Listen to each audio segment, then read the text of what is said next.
The hallway. My friend has a hallway. Yes, most people do, but this is what makes me dread every sleepover. It had an otherworldly feel and makes my stomach tighten. Luckily, I never woke to the feeling of wanting to go to the bathroom until now. At night, it doesn't seem as normal as usual. For one, it's pitch black dark, and I don't happen to carry around a flashlight with me. Secondly, the bathroom was all the way down the hall.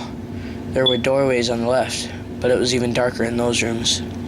My friend, whether he was aware of it or not, was tapping his foot. It sounded so distant and muffled. Either way, I took a deep breath and descended into the darkness. Something was strange, though. I have been walking for what seemed like hours. The hall was completely dark and showed no signs of it coming to an end. I heard noises. Strange ones.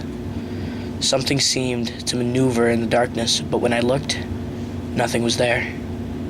Eventually, the noises stopped, but the floor was no longer a carpet. It was like a sidewalk. I realized I actually needed the noise or I'd go insane. I'd concentrated on the noise my feet made. Tap, tap, tap. I feel like I'm going to be here forever. Tap, tap, tap. Out of instinct, I turned to reach a door. In a trance, I opened it and stumbled into the bathroom. I fumbled with a light switch only to find it didn't exist.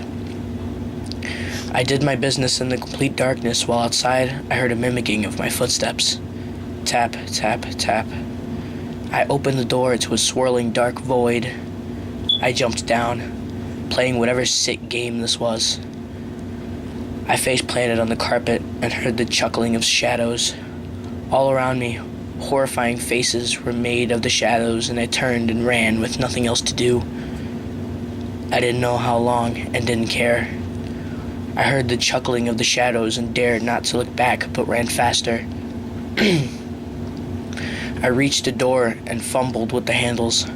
My chuckles grew louder behind me as I tumbled into the room.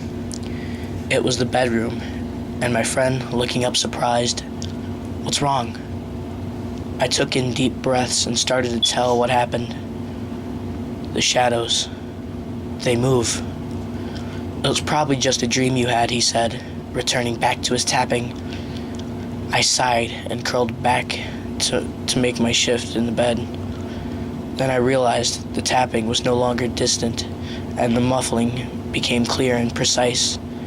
Tap, tap, tap, tap, tap, tap, and then the chuckling continued.